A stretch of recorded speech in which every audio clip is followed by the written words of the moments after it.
Video பார்க்குற எல்லாருக்கும் வணக்கம் நண்பா. இது உங்கள் ரசலிங் கிங் தமிழ். நான் உங்கள் ரகுமான். இனியே நம்ம சேனலில் பார்த்தீங்கன்னா ரோமன் ரெயின்ஸை பற்றி அப்டேட் இருக்குது. ஜான்சனோட ரசல்மேனியா பிளானு மற்றும் ஜான்சன் சிஎம் பங்க் பேசினது, இதே போல் ஒரு சில ரசலிங் சேனலை பற்றி பார்க்க போகிறோம். அதுக்கு முன்னாடி சேனல் ஃபஸ்ட் டைம் வந்துருக்கீங்களா, சப்ஸ்கிரைப் பண்ணி பெல் ஐக்கானை கிளிக் பண்ணி வச்சுருக்கோங்க. தினமும் போடுற ரசலிங் செய்திகளை நம்ம தமிழ் மொழியில் தெரிஞ்சுக்கோங்க. நட்புக்காக இல்லாட்டாலும் ஏதாவது ஒன்றுக்காக லைக் பண்ணுங்கப்பா. நீங்கள் லைக் பண்ணாதான் உங்களை மாதிரியான ஃப்ரெண்ட்ஸுக்கு இந்த வீடியோ ரெக்கமெண்ட் ஆகும். எல்லாருமே மணி இந்த பேங்கை பார்த்துருப்பீங்க. அதில் மணி இந்த பேங்கை வின் பண்ண ட்ரூ மேக்கின்டரை தோக்கடிக்க வச்சது பார்த்தீங்கன்னா சிஎம் பாங்குக்கும் ட்ரூ மேக்கின்டருக்குமான ஸ்டோரில்னா இமயமலை உச்சிக்கு கொண்டு போயிட்டாங்க. ஆனால் பேக் ஸ்டேஜில் இந்த கமெண்ட்ரியில் இருந்தாங்கல்ல, அவங்கள்ட்ட போயிட்டு சிஎம் பங்கு எங்கே அவன் மூஞ்ச உடைக்கணும்னு சொல்லிட்டு தேடிக்கிட்டு இருந்தார். ஏன்னா இவர் கஷ்டப்பட்டு மணி இந்த பேங்கை வின் பண்ணார், அவன் வந்து கெடுத்து விட்டான். கண்டிப்பாக கோவங்கிறது ட்ரூ மேக்கின்டர் இருக்கிறது என்ன செய்யும், லைட்டாக பேச்சு வாக்கில் பார்த்தீங்கன்னா ஆடம் பிஎஸோட மூக்கில் பார்த்தீங்கன்னா அடிபட்டுட்டு, இதனால் ஆடம் பிஎஸ் பார்த்தீங்கன்னா கடுப்பாயிட்டார். அவருடைய சோஷியல் மீடியாவில் இந்த வாரம் ராள் என்னடா நடக்குது அப்படிங்கிறது சொன்னது மட்டும் இல்லாமல் ட்ரூ மேக்கின்டர் நாங்கள் வந்து சஸ்பெண்ட் பண்ணிட்டோம். அதுக்கு காரணம் என்னென்னா அஃபிஷியல் ஆனால் என் மூக்கிலேயே கையை வச்சுட்டான், என்னையே அடிச்சிட்டான். அதனால் வந்து நான் ஆடம் பிஎஸ் ஆகிய நான் வந்து ட்ரூ மேக்கின்டரை சஸ்பெண்ட் பண்ணுறேன்னு சொல்லிட்டான். இது என்னடா நியாயமாக இருக்குது? முதல்ல சிஎம் பங்கை சஸ்பெண்ட் பண்ணியிருக்கணும், நீங்கள் ட்ரூ மேக்கின்டரை சஸ்பெண்ட் பண்ணுறீங்க. எது எப்படியோ கூடிய சீக்கிரம் ட்ரூக்கும் சிஎம் பங்குக்கும் ஒரு பயங்கரமான மேட்ச் இருக்குது. என்னை பொறுத்த வரைக்கும் ட்ரூ கிட்ட ஒரு சாம்பியன்ஷிப்போ அல்லது சிஎம் பங்கு கிட்ட ஒரு சாம்பியன்ஷிப்போ இருக்கணும்ப்பா. இவங்களுக்குள்ள ஒரு சாம்பியன்ஷிப் மேட்சாக நடந்துன்னு வைங்களேன், அடட வேறு லெவலில் இருக்கும்.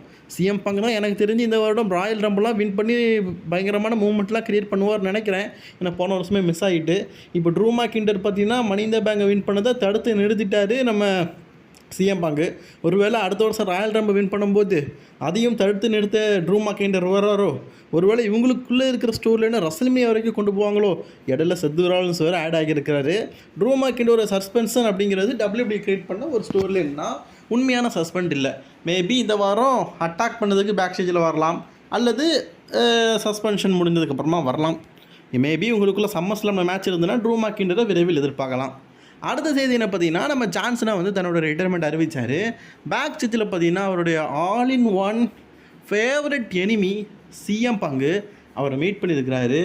அடடடடடா, அப்படியே ஃப்ளாஷ்பேக் போங்களா, 5 டிவி பார்த்தது சிஎம் பங்கு ஜான்சனாக மோதுனது, அது எல்லாமே என் கண்ணில் வந்து போகுது. வாவ், அந்த மெமரிலாம் இருக்குது. உண்மையிலேயே வேறு லெவலில் இருக்குங்க சிஎம் பங்கும் ஜான்சனும் விளையாடினது. ஸோ இவங்க ரெண்டு பேரும் பேக் ஸ்டேஜில் பார்த்தீங்கன்னா பேசிக்கிறானுங்க.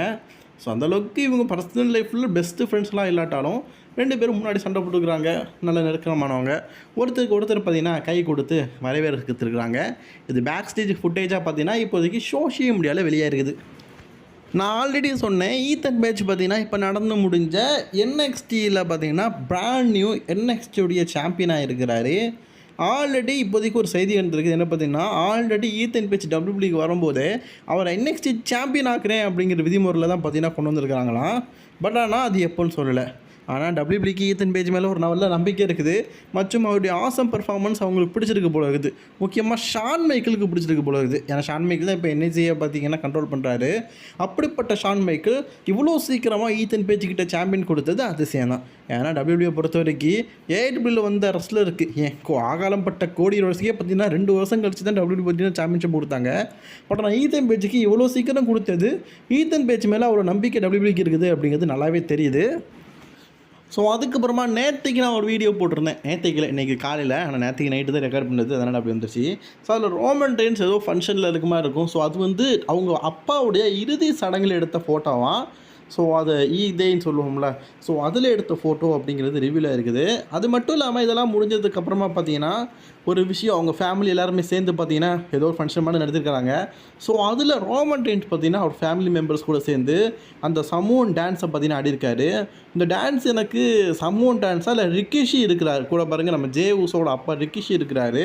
ஸோ அவர் மாதிரி ஆடுறாரா அப்படிங்கிறது எனக்கு தெரில. பட் ஆனால் ரோமன் ரெயின்ஸ் பார்த்தீங்கன்னா அவங்க ஃபேமிலி மெம்பர்ஸ்லாம் நிறைய பேர் இருப்பாங்க. ரோமன் ரெயின்ஸ் பார்த்தீங்கன்னா ஒரு செலிப்ரிட்டி, பெரிய ஆள் வேறு. கண்டிப்பாக நம்ம குடும்பத்தில் இருக்கிறவங்க தாங்க. நம்ம குடும்பத்தில் பிச்சை யாரா இருந்தால் எவங்க மதிப்பான், பணக்காரனாக இருந்தால் எல்லோரும் லாக்கு தொங்க போட்டு மதிப்பானுங்கள்ல. நம்ம ரோமன் ரெயின்ஸ் பெரிய செலிப்ரிட்டி, கண்டிப்பாக பார்த்தீங்கன்னா அவங்கள குடும்பத்தில் இருக்க எல்லோரும் மதிக்க தான் செய்வாங்க. சின்ன சின்ன ஆட்கள்லேருந்து பெரிய ஆட்கள் வரைக்கும் எல்லோரும் மதிப்பாக செய்வாங்க. ஸோ அதனால் அந்த ஃபங்க்ஷனுக்கு எல்லோரும் வந்திருக்கிறாங்க. ஸோ இது அன்றைக்கி தான் எடுத்த ஃபுட்டேஜான்னு தெரில. பட் ஆனால் இன்றைக்கி தான் எனக்கு சோஷியல் மீடியாவில் லீக் ஆகிருக்குது. நான் அதை உங்கள்கிட்ட சொல்கிறேன். ஆனால் நம்ம ரோமன் ரெயின்ஸோட அப்பா இறுதி சடங்கில் ரோமன் ரெயின்ஸோடைய அந்த white and white cooling glass அதே இதில் தான் பார்த்தீங்கன்னா ரோமன் ரெயின்ஸ் டான்ஸ் ஆடும்போது இருக்கிறாரு. மேபி சடங்குலாம் முடிஞ்சதுக்கு அப்புறமா கூட பார்த்தீங்கன்னா இந்த மாதிரி ஒரு நிகழ்வு ஏற்பட்டிருக்கலாம். ஆனால் எனக்கு என்ன டவுட்டுனா, இந்த ஃபோட்டோ வந்து எனக்கு இன்றைக்கி தான் லீக் ஆச்சு, இன்றைக்கி தான் வந்துச்சு. ஒருவேளை ரோமன் ரெயின்ஸோட அப்பாவை 2 நாள் வந்து பதப்படுத்திட்டு தான் அடக்கம் பண்ணாங்களா, இல்லை அன்னைக்கே அடக்கம் பண்ணாங்களா அப்படிங்கிறது எனக்கு தெரில. ஏன்னா டவுட்டாக இருக்குது. ஒருவேளை இங்கிலீஷ் கல்ச்சர் படி பார்த்திங்கன்னா இந்த கோர்ட்டில் எல்லாமே வாங்கி இந்த பிரேத பரிசோதனை இவருக்கு இயற்கை மரணம் தான் அடைஞ்சார், அதனால் பிரேத பரிசோதனைலாம் தேவையில்லை.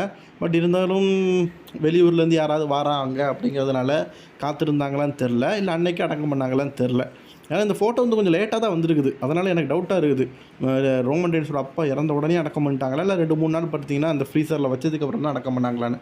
இந்த ஃபோட்டோ ரொம்ப லேட்டாக லீக் ஆகிருக்குல்ல, அதை வச்சு சொல்கிறேன். இந்த வீடியோவும் இன்றைக்கி தான் லீக் ஆச்சு. ஸோ அதுக்கப்புறமா இந்த ஃபோட்டோவை பாருங்கள், ரோமன் ரெயின்ஸ் வந்து ஒருத்தரை கெட்டி பிடிச்சிக்கிட்டு இருக்காரு.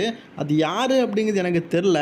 பார்க்கறதுக்கு யாரோ நம்ம தெரிஞ்ச முகமாக தான் இருக்குது. உங்களுக்கு இதை பார்க்கும்போது யார் மாதிரி தோணுது அப்படிங்கிறத மறக்காமல் கொஞ்சம் பஸ்ஸில் கமெண்ட் பண்ணுங்கள். நானும் ஒரு நிமிஷம் ஜெய் ஊசன் நினச்சிட்டேன், பட் அந்த ஜெய் இவ்வளோ குண்டெல்லாம் இருக்க மாட்டார். இது வேறு யாருன்னு தான் தெரிலங்க.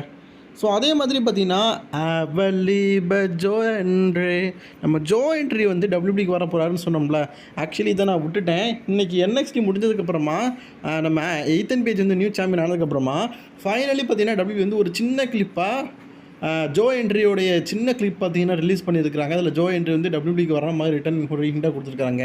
நான் என்ன சொன்னேன் காலையில், ஜோ என்ட்ரி வந்து டபிள்யூபிக்கு வர போகிறாருன்னு. டபிள்யூபியில் அவர் சைனிங்கே பண்ணிட்டாரு. எப்படி சொல்கிறேன்னா, அந்த சின்ன கிளிப்பே போதும். டபிள்யூபி பார்த்தீங்கன்னா ஒரு சின்ன கிளிப்பாக போட்டிருக்கிறாங்க. ஆல்ரெடி ஜோ என்ட்ரி வந்து TNL தான் ஒர்க் பண்ணுறாரு. TNIக்கும் டபிள்யூபிக்கும் ஒரு பாண்டிங் இருக்குது. ஸோ ஒரு ஃப்ரீ ஏஜெண்டாக பார்த்தீங்கன்னா டபிள்யூபிக்கு வரலாம், ஒரு சில மேட்சஸ் விளையாடுறதுக்கு வரலாம். பட் ஆனால் இப்படி ஒரு மெயினான ஷோவில் ஜோ என்ட்ரியை காட்டியிருக்கிறத பார்த்தா மேபி ஒரு கான்ட்ராக்ட் சைனிங் பண்ண வாய்ப்பு அதிகமாக இருக்குது அப்படிங்கிற மாதிரி தோணுது. அவர் TNAல இருந்துட்டும் டபிள்யூபிக்கு வரலாம். ஏன்னா TNIயும் டபிள்யூபியும் ஒரு ஃப்ரெண்ட்ஷிப் பாண்டு போட்டுருக்காங்க. 2 பேரும் மாற்றி ரெஸ்லர்ஸ் டபிள்யூபிக்கு வரலாம், NXTலேருந்து அங்கே போகலான்னு. அது ஒரு பாண்டிங் இருக்குது. பட் இருந்தாலும் ஜோ என்ட்ரி டபிள்யூபிக்கு கான்ட்ராக்ட் சைனிங் பண்ணிட்டாரு அப்படிங்கிற மாதிரி தான் ஒரு சில செய்திகள் வருது. மெயின் ஈவெண்ட் செய்திக்கு வந்துட்டோம். நம்ம ஜான்சனாவுடைய மெயின் ஈவெண்ட் ரசல்மேனியா மேட்ச் பார்த்தீங்கன்னா நெக்ஸ்ட் இயர் மெயின் ஈவெண்ட்னு சொல்கிற மாதிரிலாம் மெயின் ஈவெண்ட்டை வைக்க மாட்டானுங்க. அவருடைய ஃபைனல் இயர் ரசல்மேனியா மேட்ச் எதாக இருக்கணும், ஜான்சனா மற்றும் ராண்டி ஆட்டனுடைய ட்ரீம் மேட்ச். எஸ், ஜான்சனாக்கு ட்ரீம் மேட்ச் என்னது, அவர் ராண்டி ஆட்டன் கூட ரசல்மேனியாவில் ஒரு சாம்பியன்ஷிப் மேட்ச் விளாடணும். ராண்டிக்கும் அதுதான் மேட்ச் ஆசை. ஸோ இந்த மேட்ச் பார்த்தீங்கன்னா ரசல்மேனியாவில் வந்து உண்மையிலேயே டாப் டக்கராக இருக்கும். ஸோ இந்த மேட்ச் தான் பார்த்தீங்கன்னா ரசிகர்கள் மட்டும் இல்லை, ஜான்சனாவே ஆசைப்படுறாரு. ராண்டி ஆட்டன் கூட ரசல்மேனியாவில் பார்த்தீங்கன்னா ஒரு சாம்பியன்ஷிப் மேட்ச்சு. இந்த மேட்ச்சை டபிள்யூபி வைப்பாங்களான்னு தெரில. பட் ஆனால் உங்களுக்கு எத்தனை பேருக்கு இந்த ட்ரீம் மேட்சாக இருக்குது அப்படிங்கிறத மறக்காமல் ஒரு மேட்ச்சில் கவுண்ட் பண்ணிக்கோங்க. எங்களுடைய அதர் சேனலையும் லைக் பண்ணி சப்ஸ்கிரைப் பண்ணிக்கோங்கப்பா. எண்ட் ஸ்க்ரீனில் கொடுத்துருக்குறோம். அடுத்த வீடியோவில் சந்திக்கலாம். நாளைக்கு ராட ரிவ்யூவில் சந்திக்கலாம். சரிங்களா?